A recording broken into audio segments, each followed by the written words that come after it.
ورفعت عيني للسماء أرى بها أرى بها.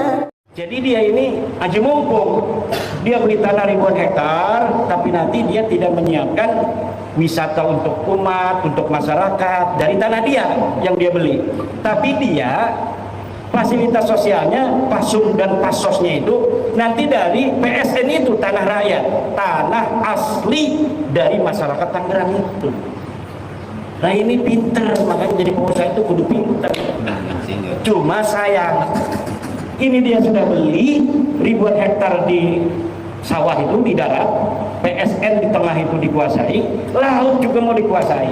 Dan ini yang hari ini kemudian memicu gejolak di Tangerang. Nah, kalau menteri-menteri yang sekarang sih mungkin dia tidak ikut, tapi menteri dulu ngegeber-geber gitu. Luar biasa. Bupati yang zaman dulu ikut-ikutan, ngegeter-geter ini Bupati Bekasi bukan di Tangerang. Sekda segala macam ini. Nah, ini tantangannya banyak Jawa Barat. Ya, menteri-menteri ya secara bil jumlah sih banyak yang bagus, tapi banyak juga yang masalah. Dari anak buah Pak Prabowo ini, Pak Prabowo-nya kan luar biasa, semangatnya anti penjajahan, kita harus menunjukkan jati diri bangsa. Tapi beberapa menterinya ada yang bermasalah. Menteri petugas utusan khusus kemarin datangin Rizik Sihab, ngapain itu pemuda minta nasihat tentang kepemudaan kepada Rizik Sihab.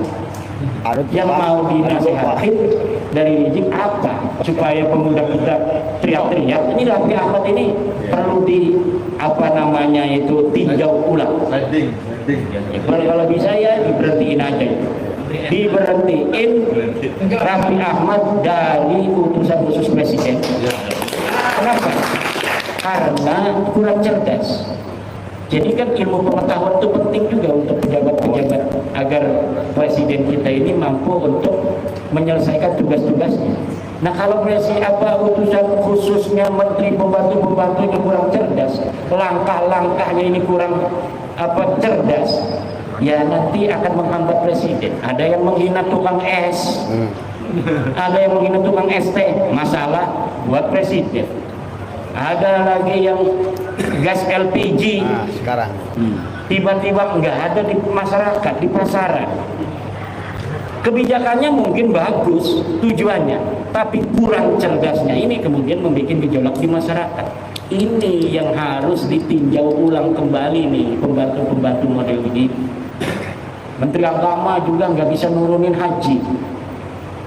Ongkos naik haji sebelum Pak Yakub itu 35 juta tahun 2020. Masyarakat bayarnya hanya 35 juta. Dolarnya itu 15.000.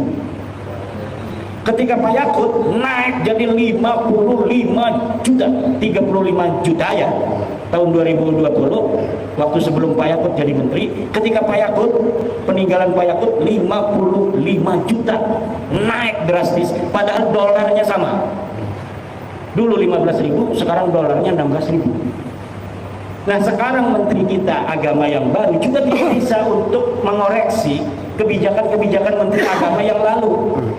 Harusnya kalau tahun 2020 bisa 35 juta itu masyarakat membayar haji, harusnya tahun sekarang bisa dikoreksi kebijakan menteri yang dulu karena alasan COVID. Kalau kemarin itu naik, sekarang sudah tidak ada COVID. Kalau misalnya saya jadi presiden, saya akan perintahkan menteri agama dulu waktu sebelum COVID bayarnya masyarakat 35 juta itu pergi haji. Sekarang Anda jadi menteri agama harus jadikan ongkos naik haji 35 juta kembali, kalau tidak ente mundur. Karena menteri agama itu standar bahwa dia mampu untuk menjadi menteri agama atau tidak, itu yang paling terlihat adalah dari ongkos naik haji.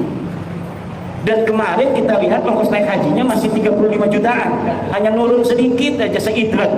Dan ini membuktikan dia tidak lebih baik dari menteri agama sebelumnya. Nah, ini banyak sekali PR-PR kita yang yang harus kita bereskan.